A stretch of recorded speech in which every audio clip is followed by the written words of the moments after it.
Welcome back to Martin's Vinyl. In this video, I'm going to be talking about records everyone has in their collection, but not quite like this, ones I have in my collection. Is this clickbait? Kinda. I'm not saying that every record I'm about to show, everyone will have, as everyone's taste is different, but you have definitely have heard of these bands, these artists, unless you've been living under a rock. I've been collecting for a long time now. It's got to be 10, 15 years at least, and I've always kind of aim for the more obscure, rarer side of things. And as record collectors, you know, we sometimes get lost in the thick of it and get lost in the read sometimes, and we forget to stop and listen to these stone hard classics.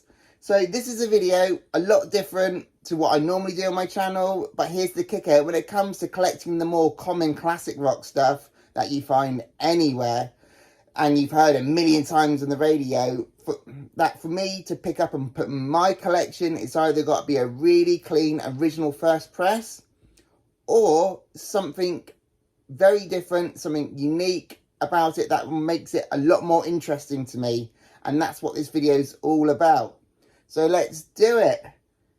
Records that you've all definitely heard of, most likely have in your collection, but you haven't got a copy quite like this. Let's do it.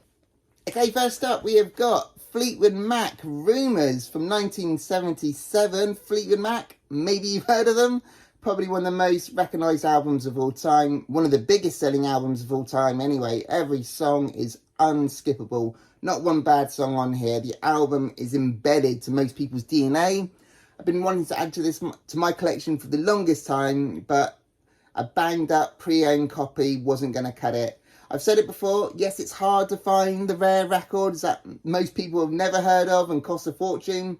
I'll tell you what's even more harder to find is to find a nice, good, clean copy of one of the classics. But this isn't just a standard copy, though, that most people probably own in their collection. This is a white label promo. And not only is it a white label promo, it's a promo from Argentina. If I can hold the label still so you guys can read it and see, it's a promo from Argentina. Really, really unique, because I've been trying to find this on Discogs. As far as I'm aware, I'm the only one who has a copy of an Argentina promo of Rumours, so I need to learn how to create a new listing because there isn't one on there. The cover's a little banged up, don't get me wrong, it's a white cover, so you're going to see every mark and everything, but the record itself is really clean. I know this album inside and out, and when I found this, I was like, oh yeah, you're coming home with daddy. Very, very chuffed to have this in my collection. Staying on the path of white label promos from other countries, I've got Bob Marley and the Wailers. Maybe you've heard of them. This is that album Kea. This is a Japanese copy, as you can see with the AB strip. This one has the songs Easy Skanking, Is This Love, Satisfy My Soul, but it's not just a Japanese copy, it's a white label promo. Same again with BB King, Completely Well. BB King, King of the Blues. This contains the monster track, The Thrill Is Gone. When it comes to blues, it gets no bigger than BB King. And again, it's another Japanese copy, and it's a white label promo. All these are all white label promos. I've got Boston's debut album, probably one of the best debut albums in classic rock history. It's got the other monster song, More Than a Feeling. Big fan of this album. It was a massive album in my youth. And I have a white label promo of it from Japan. I've got Creedence Clearwater's debut album. Another Japanese promo. This one's got the song Susie Q and I Put a Spell on You. This album looked untouched when I picked it up. And I've also got Tres Hombres, ZZ Top. This is a Japanese promo, but it doesn't have the Obi strip and is a little bit more beaten up than the others. This one has a song, Waiting for the Bus, Jesus Left Chicago, LaGrange. I'm a big fan of ZZ Top, and I have a lot more ZZ Top coming up in this video. But you can see it's on the back, it's all in Japanese as well. So this next set of records I'm going to show all come from the BBC Archive Library. A few years ago, the BBC auctioned off all their records that they had lying in their basement. Have been sat in their basement for decades. Now, these records were used by the BBC for their archive documented purposes, but they were also used to be played on the air. So some of these records are promos. Most purist record collectors out there won't probably like them because they are covered in stickers and stamps, but for me that all adds to the history of it. And even though most of these covers are horrible, the records themselves are so minty and clean and all sound fantastic. I found a bunch of these over the past couple of years, and the ones I'm going to show you are the ones that you're going to recognise, because I have loads of these. If you're watching my video, then you're most likely very familiar with Dylan at Noble Records and his channel. He has purchased all the records that they had at another radio station called The Voice of America. This is the very same thing, but instead of the radio station selling it to one person, Dylan at Noble Records, they auctioned it all off instead to the public. Granted, I didn't win anything at the auction, but I've been slowly collecting these this past couple of years. So these are the ones you're going to recognise. So this is the first record I'm going to show from the BBC library. I've got ZZ Top Eliminator from 1983. It's got the singles Sharp Dressed Man, Legs, Gimme All Your Lovin', and You Got Me Under Pressure. These are the stickers I'm talking about, all over the cover. Like I said, the purists won't like it, but for me, it adds to the history of it. I've purchased and sold this album so many times, but now I have my forever copy in my collection. I've also got Led Zeppelin's Presents. I've tried to get my hands on the first 4 Led Zeppelin from the BBC basement, but they went for crazy money. I've mentioned it many times on my channel before that I've always thought Presents was a very much overlooked Led Zeppelin album. I think it's fantastic. Yeah, and that's all the stickers. So I've got the proper BBC stamp on the cover there. I've also got Crosby, Stills, Nash and Young, Deja Vu. Absolute monster of an album. Tracks such as Our House, Carry On, Teach Your Children, Almost Cut My Hair, Helpless. It's all on this album. It's an absolute essential album to any record collector. And I got a BBC copy. And I've also got Canned Heat. Canned Heat, they got their big hits is Going Up Country and On the Road Again. This is their album Hallelujah, and they've got the tracks on here called Time Was. The cover is battered, as you can see. Someone's removed that, so the cover is not great, but the record itself is super minty. I've also got Uriah Heep, Demons and Wizards. Absolute essential prog rock, hard rock album from 1972. Tracks as Easy Living and The Wizard is on here. But as you can see, I lucked out. This one has no stickers on it whatsoever. So this was a complete mint copy. Completely unplayed as well. And the only thing you can see, if it was a BBC copy, is this little stamp here. That's it. So really lucked out with that one. I've also got Budgie. This is their debut album from 1971. One of my favourite albums of all time. This is their original first press. Super mint copy. And it's from the BBC. It makes me a very happy boy to have this in one of my collection. So this is the last one I'm going to show you from the BBC collection. This is Tina Turner, Private Dancer. It has all the bells and whistles to say it's a BBC archive copy. You can see the stickers on the front, but also has a little label on the label saying it's a BBC Gramophone Library copy. Now, out of my BBC copies, this was not as good as the rest. The rest of them are super minty. This one is borderline VG+, which makes me believe that this was used a lot for their radio purposes. They had some massive popular hits on this album with the songs I Can't Stand the Rain, What's Love Got to Do With It, and Private Dancer. Private Dancer was actually written by Mark Knopfler from Dire Straits, and that is a perfect transition to the next set of records I'm going to show. So these next set of records I'm going to show you are from the band Dire Straits. Am I a big fan of Dire Straits? No, not really. Do I have a soft spot for them? Yeah, I do, because me and my wife were very close at one point with the bass guitarist John Illsley. But the same rule applied for all these records. I was only going to pick it up if there was something unique or different about it. But this is probably their biggest album, Brothers in Arms.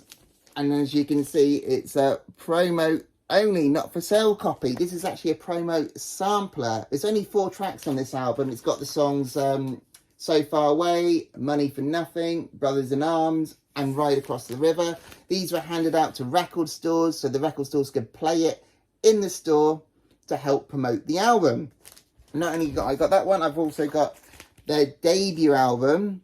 Now this is, when it came to the first couple of records from Dire Straits, it all came on the Spaceship Vertigo label. But in a few selected places around the world, they were released on the original Vertigo Swirl.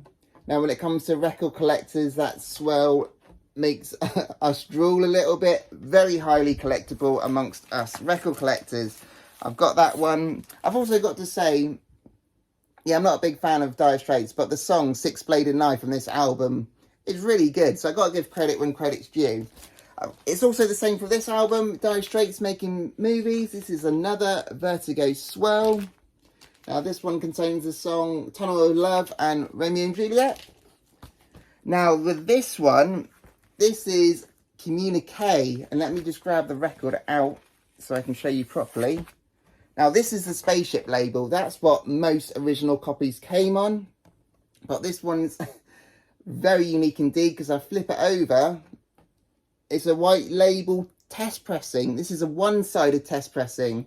So the first ones off the stampers were test pressing so they can test play it before it went into mass production. So for record collectors, when finding original first presses is great. Finding a promo copy is even better. But to find a test pressing, it's very, very high on original first press collectors, because these ones were the first ones off those stampers. But like I said, it's even more unique because it's only a one-sided test pressing. When normally we come over test pressing, it's normally both sides, but this one's just on the one side. So really unique, and I'm very chuffed to have this one in my unique Dire Straits collection. So this is the last set of records I'm going to show, and I'm going to quickly fly through them because I'm realising I'm making this video far too long. This is Muddy Waters, Hard Again. This is a promo copy with the timing strip at the bottom. There's also a white label on the back. An absolute essential album if you're a blues lover. It's got this song Manish Boy on here. This is Jethro Tull. Jethro Tull, this is a follow-up to their album Aqualung. This is Stand Up. This is another white label promo. Super clean copy. It's also got a pop-up in the middle. There it is. Very hard to find that in the middle. They're normally torn out or damaged. Ugh, I forgot I had this in here. This is KC and the Sunshine Band. That's the way. I like it. Get Down Tonight. Boogie Shoes is on here. This is a gold stamp promo. You see it on the back. Patti Smith, Radiophobia. Massive Patti Smith fan, and this is probably my favourite album by hers. This is a white label promo. Neil Young, maybe you've heard of him. This is another promo copy. It has that awesome pink promo sticker in the corner. It's also a white label copy as well. ZZ Top again. I've got Rio Grande Mud. This is another promo copy.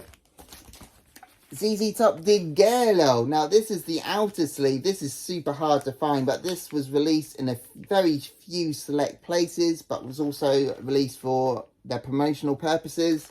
And if I get the album out, you can also see it's a gold stamp promo. Very hard one to find, that one. I've also got Televisions. This is their follow-up album to Marquee Moon. This is their album Adventure. This is another white label promo. This is the last record I'm going to show you, and I apologise sincerely because I've shown this record far too much. This is the White Stripes. This is the Elephant album. It's got the big hit Seven Nation Army on here. I show this album far too much. I do apologise, but it's one of my favourites. And not many of these were made. Only 500 were made. And this was used for Jack White's promotional purposes. He handed these out to journalists, newspapers, radio stations to help promote his album Elephant. Very unique. And you know what Jack White is like with his records. So if you wanted, journalists wanted to hear a copy to review it, they had to listen to it via vinyl. So very happy to have this one on my collection. Anyway, that's it. Thank you very much for watching. Don't forget to like and subscribe. Now, what unique classic albums do you have in your collection? I want to know. Are you inspired to make your own video? Let me know. Tag me in it. I want to find out what you guys have in your collection. thank you very much for watching. I've got a lot more up in the pipework. I've been inspired by this, so I'm going to do another classic rock video very, very soon, talking about the classic rock albums that I come back to time and time again. I've also got my 5 obscure albums you got to check out. That's a very popular one on my channel, so don't forget to like and subscribe so you don't miss out. Thank you very much for watching. I'll talk to you very, very soon.